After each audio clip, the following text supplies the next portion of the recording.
The following is a Big Sioux Media production. Welcome to this week's edition of People of Dell Rapids and Big Sioux Media. We want to thank middle school counselor Sara Holmberg for joining us here today. Ms. Holmberg, thank you for joining us here on Big Sioux Media. Thank you for inviting me. So today we want to talk about, with COVID-19 and the things going on, some of the mental health things. We'll start first of all with maybe some signs parents should be looking at that maybe mental health issues have started to stir up here during COVID-19. Right. A lot of kids that I've been discussing with or talking to at the middle school level are dealing with a lot of anxiety, a lot of loneliness, some depressive issues, either having a hard time sleeping or sleeping way more than usual, having a hard time focusing, having a hard time concentrating, just really sort of, even though we're not engaged necessarily in society, they're also disengaging themselves from their family and sort of taking that step back.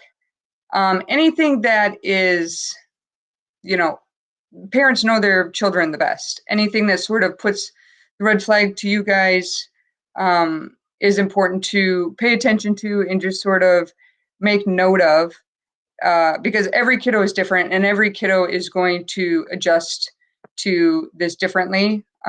Different kids have different resiliency levels.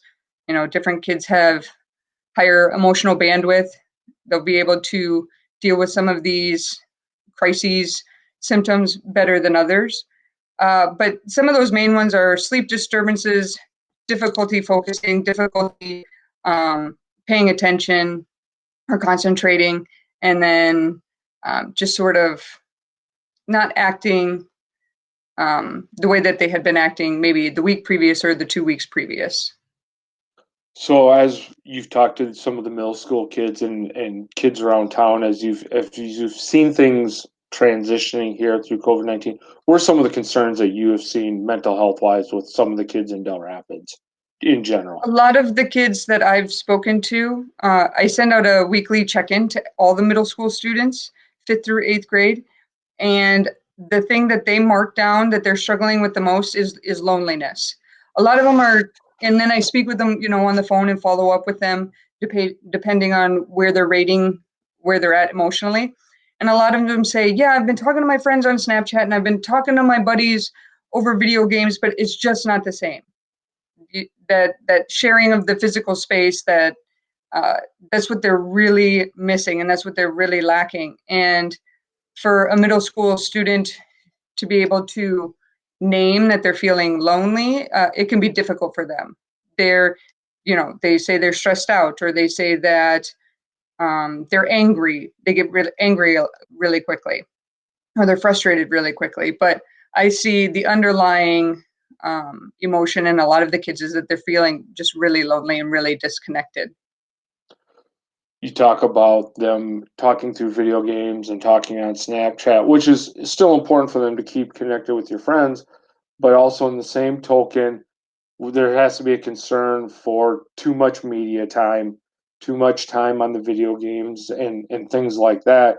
When we were growing up, if you were bored, you were sent outside to find something to do. Well, we're not sending kids outside now. So what are some things that parents could do to help kids, with that media time? With the media, well, it's difficult because they're also doing all of their schoolwork on their computers. And so it's really trying to find a balance in what's working for each kiddo. We have enforced new rules at our house based around media. Before, they were allowed to be on their iPad during the week. And now not necessarily, because they're spending 1 to 2 hours doing homework on their laptops every day. And sort of limiting that and then getting creative with them. I know for parents, that's a lot more work. It'd be a lot easier for me as a mom to put them on their iPad or let them play video games while I'm trying to work at home. But we have to get creative about ways to connect with other people. My kids have been writing letters to their great-grandparents because their great-grandma definitely does not know how to use FaceTime or any of that sort of thing. So writing letters, They've been corresponding a lot with their teachers, which have been phenomenal. The teachers have been amazing through all of this. And if they have siblings, getting outside is, immensely beneficial for mental health, especially for younger kids. Nature just sort of naturally calms their bodies down. And I know we're not supposed to be in parks and those sorts of things, but even just playing in your yard, playing catch, running around, getting some fresh air is really beneficial. So as we look at this, I know one of the concerns that I've heard from parents, and I've even heard from the school that I teach at, is the kids being left behind socially here with not having school the last 3 months of the year. What do you say to parents about that? I understand that concern, but I think we also, in the idea of normalizing it, every single kid is going to see that sort of lag in the social emotional development.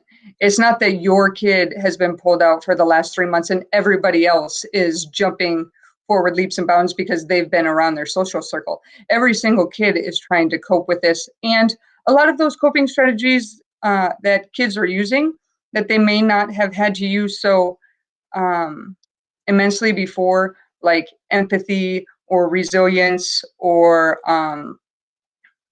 finding that uncertainty doesn't necessarily mean unsafe. So they're still learning very important emotional, relational lessons through all of this. I think it's just important job on the parts of the adults in their life to model that there are still many lessons to learn about regulating our emotions, dealing with big emotions, and all of this. As we get towards the quote unquote end of the school year, I think there's a week left or a little bit longer than that. Some advice for the parents that might not, that their child might be, their eighth grade child may be their oldest child. As these kids now are getting ready to enter high school, advice for those parents, first of all. Well, it's a big transition anyways. When we transitioned from, from school learning to home learning, that was a big transition. Now we're going through transitions that in ways that we normally wouldn't go through, whether it's graduation or it's from eighth grade to high school or it's fourth grade up to the middle school building. There are a lot of transitions. And I would just say some of those things to keep in mind as a parent is that we control the controllables. We can't necessarily control whether we're, making these changes in the way that we always have, but we can ask a lot of questions. Most importantly, I think to teach our kids at this point is to ask for help.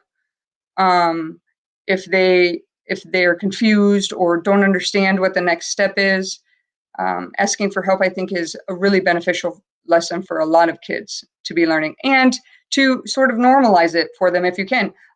Telling the kiddos, yeah, a lot of the teachers don't necessarily know what this is going to look like next year either, but all the adults are going to figure it out, make the very best plan that we can. Our number one priority, obviously, as you can see for all of this, is to keep you guys safe and to provide the best learning environment that we can. And we'll continue to do that when we transition into the school next year. You talk about asking for help. Let's talk about some help things. Let's say as a parent, you see your child really going within themselves, really social distancing from the family, distancing from their friends and things like that. And there's some concerns. Where's some help here during the summertime that parents can utilize? There's the 211 helpline. You can just dial 211 and call. It's an anonymous helpline. Your student can call it, or you can call it as a parent, and they will give you resources depending on what topic you're calling about. There's the non-emergency contact information, which is the community one. That's at 367-7000. And then May is National Suicide Prevention Month. So the national hotline for that is 1-800-273-TALK, 8255, I think it is. And then reaching out I know it's a little difficult now with the hospitals and those sorts of things, but if you really feel like your child needs an evaluation or you're concerned about some of their mental health, reaching out to your primary care physician, and they can give you some resources to either get your student evaluated at a community counseling sort of setting, or whether it would be at a Vera Mental Health. They would have all those resources within the community. And those aren't just for the kids too. If parents or adults are going through that thing, all those resources are available to them as well. Absolutely, yeah. So we want to thank the middle school counselor, Sara Holmberg. Hope it wasn't too painful for you today for No, joining not us at all. here on Big Sioux Media. Some great information for parents and students out there. Kind of finish up your school year, and hope you get to enjoy your summer. And hopefully, Yes, back in the fall, we're back in the buildings and doing a more quote unquote traditional schooling. absolutely. I agree. That would be wonderful. So again, we want to thank Sara Holmberg, middle school counselor at Dell Rapids Public School. This is Lee Palmer for Big Sioux Media. Stay safe, stay healthy, and we will see you next week.